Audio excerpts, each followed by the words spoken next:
चाहे वो परमहंस है, चाहे कोई सा हंस है। आप इस बात को समझिए, किसी भी व्यक्ति को संविधान से ऊपर होने की ताकत नहीं है। जो व्यक्ति संविधान से ऊपर होने की बात करता है वो सब गैर संवैधानिक है, गैर लोकतांत्रिक है, वो देशद्रोही है और संविधान विरोधी है। उसको फांसी की सजा होनी चाहिए।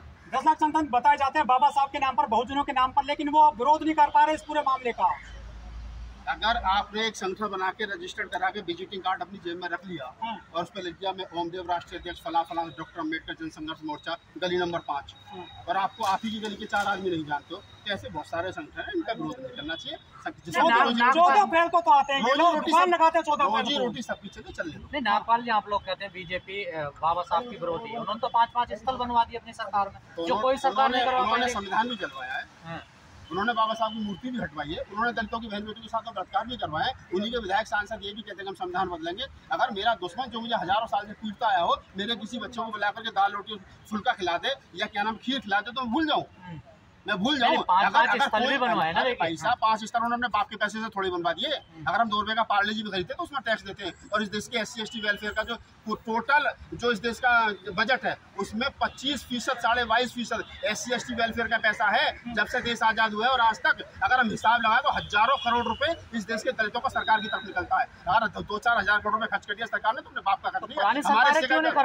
पुरानी सरकार होने का मैं सरकार ये वाली हो, सरकार वो वाली हो, सरकार आने वाली हो, मेरा सवाल सारी सरकारों से है कि इस देश के हजारों करोड़ रुपए, लाखों करोड़ रुपए SC ST वेलफेयर का जो हमारा पैसा है जब से देश आजाद हुआ है और आज तक अगर हिसाब लगाया जाए तो कई लाख करोड़ रुपए दलितों का सरकार के पास निकलेगा। हमें हमारा पैसा दो, हम ये स्थल अपने आप बनवा रहे हैं।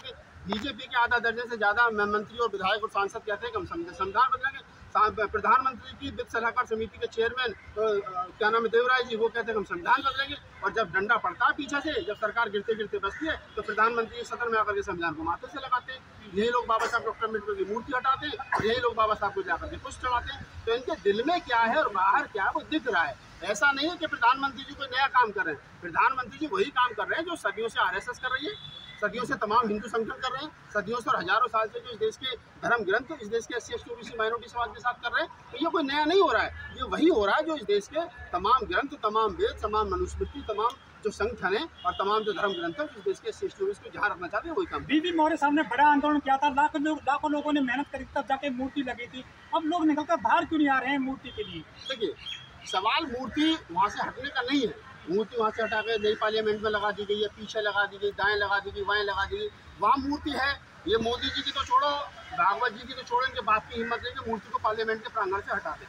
ये जगह बदल सकते हैं, कभी हमें इधर से रास्ता बनाना है तो इधर से मूर्ति को इधर लगा दो, और अकेले बाबा साहब की मूर्ति तो हटी नहीं है, गांधी जी की भी हटी है, शिवाजी की भी हटी है, और भी कई महापुरुषों नेताओं की हटी है। तो ये मूर्ति हटा करके सरकार को कोई प्लान होगा उधर से रास्ता वास्ता बनाने का, आने जाने के लिए। लेकिन समस्या ये है कि सरकार ने किसी भी संगठन से, किसी भी नेता पक्ष प्रतिपक्ष से किसी से भी बातचीत नहीं की। इससे ये साफ नजर आता है कि सरकार की हिटलरशाही चल रही है, मोदी जी की हिटलरशाही चल रही है। वो किसी पूछना ही नहीं चाहते।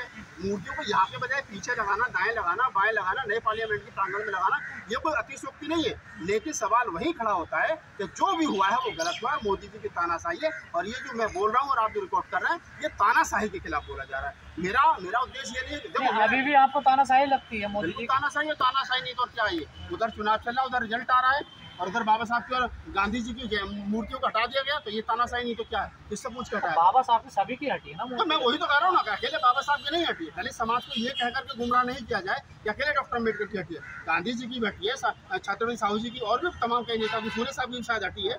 तो ऐसा नहीं कि अकेले अम्बेडकर की हटी है। अरे सर, पिछले साल इन्होंने शिवरात्रि मनाई थी म्यूजियम में जाकर बाबा साहब के वहाँ। देखिए, आप तो चीज़ समझिए, चाहे तो डॉक्टर अम्बेडकर इंटरनेशनल सेंटर है, चाहे 15 जनपद वाला सेंटर है, वो सरकारी संपत्ति है, अकेले दलित समाज की तो है नहीं। कहाँ मिलती है शिवरात्रि से बाबा साहब की? सुन तो लीजिए श्रीमान जी, वो सरकारी संपत्ति है, सरकार उसको रेंट पे देती है, ठीक है। लेकिन रेंट पे देने की भी कुछ अपनी टर्म्स एंड कंडीशन है कि आप ये इसमें काम कर सकते हैं। लेकिन उसके बावजूद भी अगर सरकार उस नियम का फॉलो नहीं करती है कि बाबा साहब डॉक्टर अम्बेडकर के जूते के नीचे वहाँ पर शिवलिंग बना दिया जाए या और कुछ किया जाए, तो वो गलत है। हमने उसका विरोध किया, उसमें FIR हुई है SC ST एक्ट के तहत, और उसमें कार्रवाई चल रही है। जो बाबा साहब के संविधान की वजह से